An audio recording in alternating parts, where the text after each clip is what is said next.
Okay, so the center of the entire reading is the Six of Swords, and that is traveling to calmer waters, going on the right path, and not always acknowledging it, not knowing that that is the right path, but you're going through it because you know you're supposed to, but you're just not 100% sure about the outcome. And that's because you can't really see what's going on because you have all of these swords in front of you.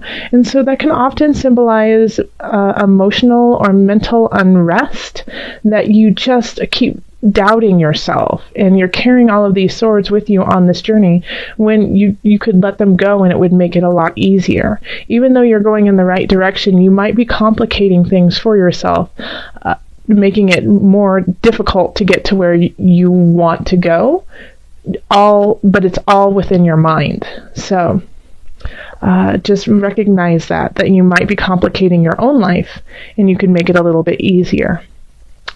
In the love sector, we have the Knight of Wands. We have Strength reversed.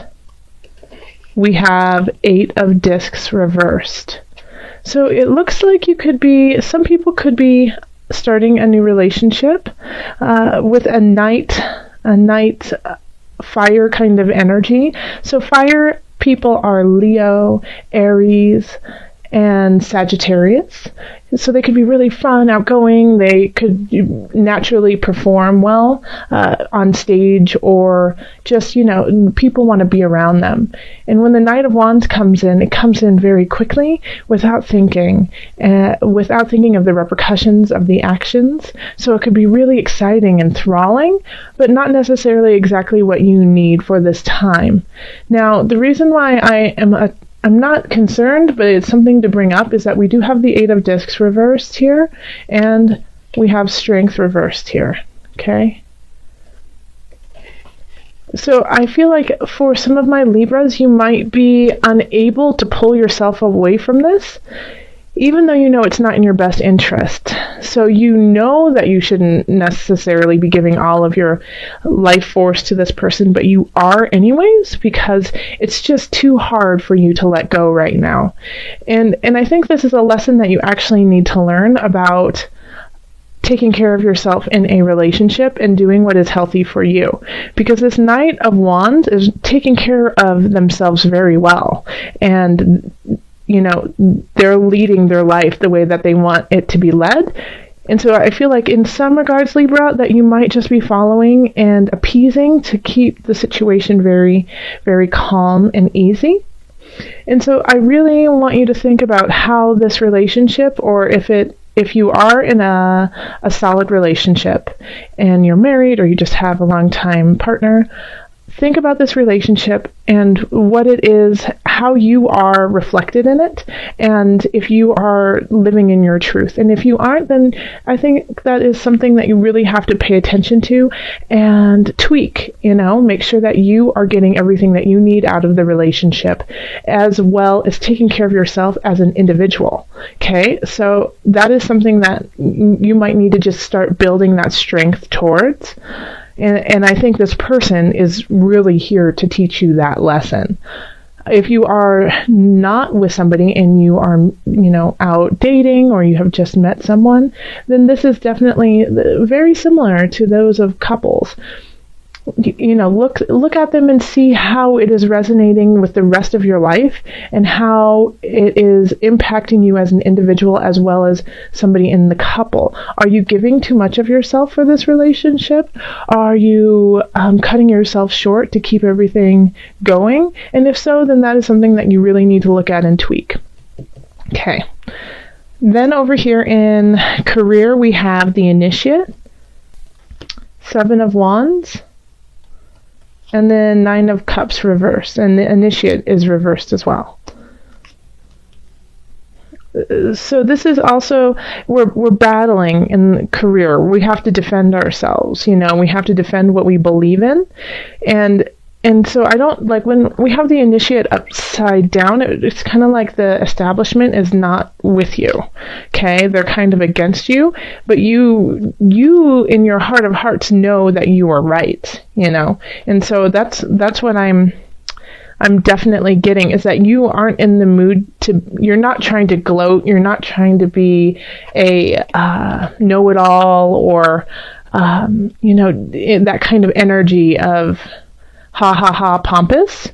What you're trying to do is you're trying to do the work and do it in an honest way, but it might be that your higher ups, people who who aren't necessarily against you, but don't see eye to eye with you, are really going to show up in December, and you're really going to have to stand in your truth here. And you're doing it in the right way of not being pompous and not being kind of arrogant about what you're doing. But you will have to stand your ground if it's what you truly believe in. It will not be an easy road. I keep getting the word the establishment. So if some of you guys are in politics or are working in situations like that, I feel like you guys might have to really stay really strong and true to yourself. So, but I think, I don't really see the outcome on this, but this is like the start of your journey when it comes to your career, okay? It's the start of a new process for you. And it's going to be a little bit more complicated, but worth it because you are going in the right direction. Okay. Yeah. So stand up, be strong.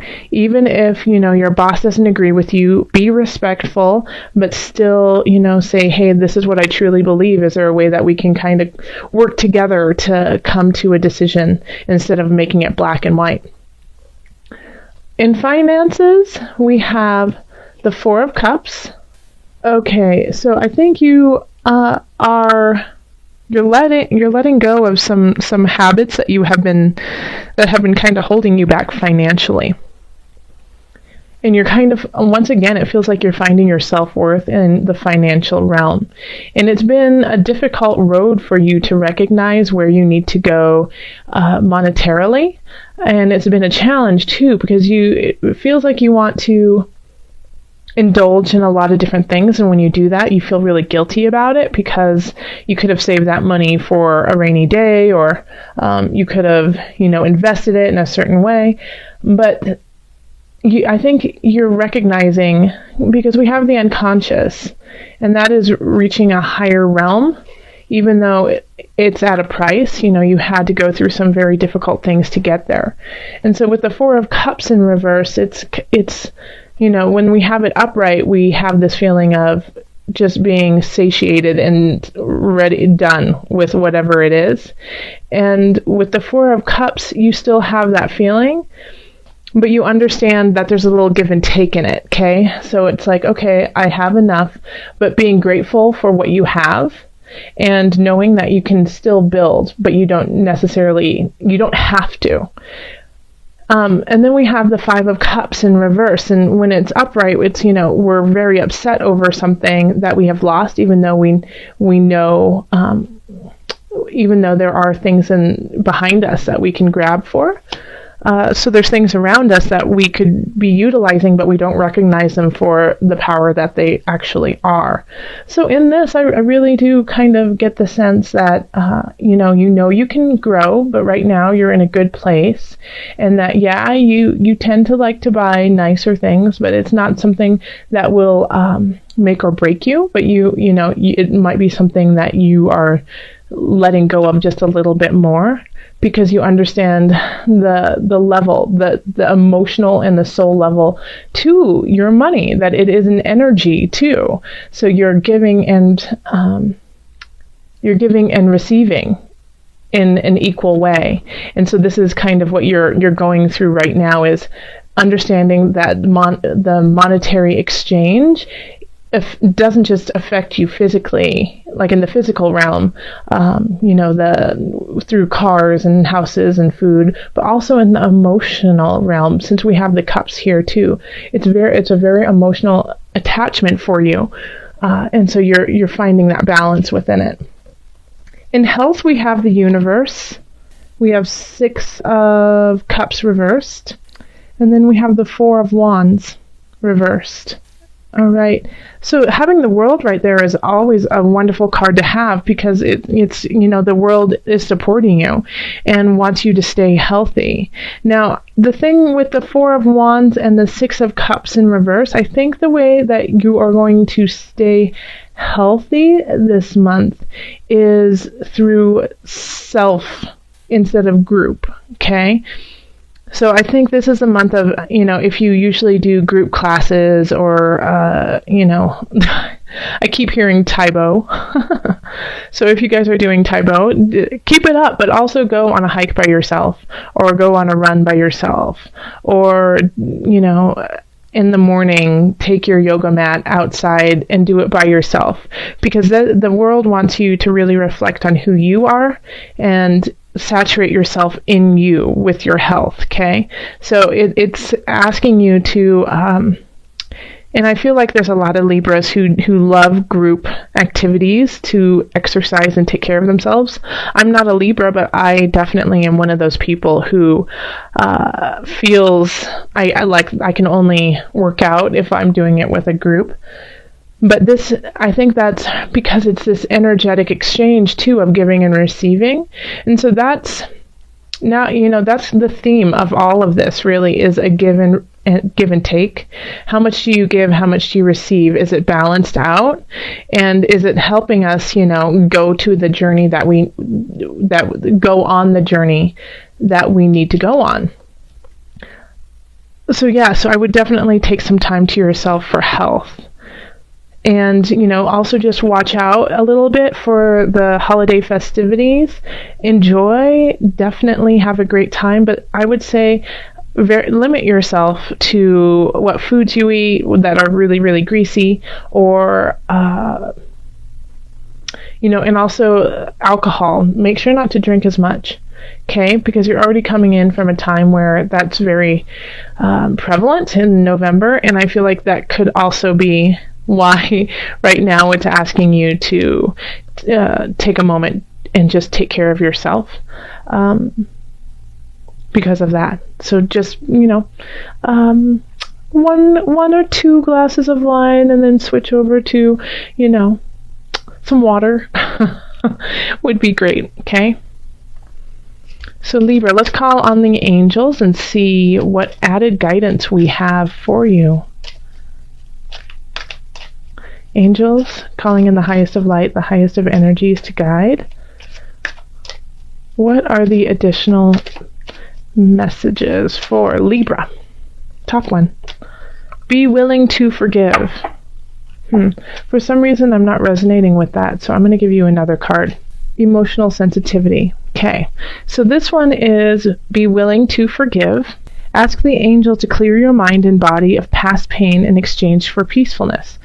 Well, you know what? Spirit always hits it on the nail. I wasn't resonating with it, but after reading it and sitting with it, yep, that's pretty right on, especially with the Six of Swords being your center card, okay? So it's letting go of the past, forgiving yourself for things that have happened already, forgiving others for things that have been done unto you, and moving forward.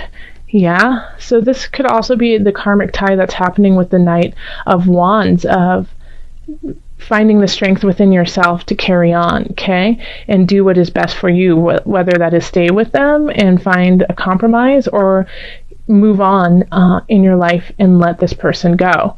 So this is definitely right on. Nail, what is that? Nail in the head? No, what is that? The hammer, nail, saying, somebody, anyone? Let me know. Okay. And then the second one is emotional sensitivity. Honor and respect your deep sensitivity, as it is a gift to us all. How beautiful. Okay, I'm going to read that to you one more time. Honor and respect your deep sensitivity, as it is a gift to us all. Yes, Libra, and that also I feel like really links with your career too, and also finances. But if you truly feel deep in your bones that you have to stand up for an aspect in your career, for a choice, for a project, for, just anything that you believe in when it comes to what the work that you are doing in this world, stand up and do it, because that deep connection that you have, that sensitivity you have, the respect that you have for the work that you do is so important to us. You are doing the good work, and we need you to keep doing that, no matter what your profession is, no matter, if it's being a garbage man or being a senator or being a teacher or, whatever it is that you are doing, we need you. And the energy that you are putting into it and the sensitivity that you are putting into it with all the details and how you want to carry on, and it's worth fighting for you, we respect and we need that. So absolutely carry on with that. And I'm also going to pull an animal spirit knowledge card for you. So this is just kind of like your spirit animal for December. Okay, so the heron symbolizes life, feminine energy, and renewal. That's so great. So yes, it's a regeneration. It's taking the feminine energy within all of us, whether you are male or female. We all have a yin yang to us. Taking that emotion that we have, and see how it links to emotional sensitivity too. So if you're embarrassed about this emotional sensitivity, which is I feel like a lot of you are embarrassed by how tied you are to your emotions, this is a gift, okay? And this is how you are going to move forward and start something anew. So call on the heron to fly you through December, okay? It's rising from the ashes, carrying on, moving on gracefully through the waters, through the sky.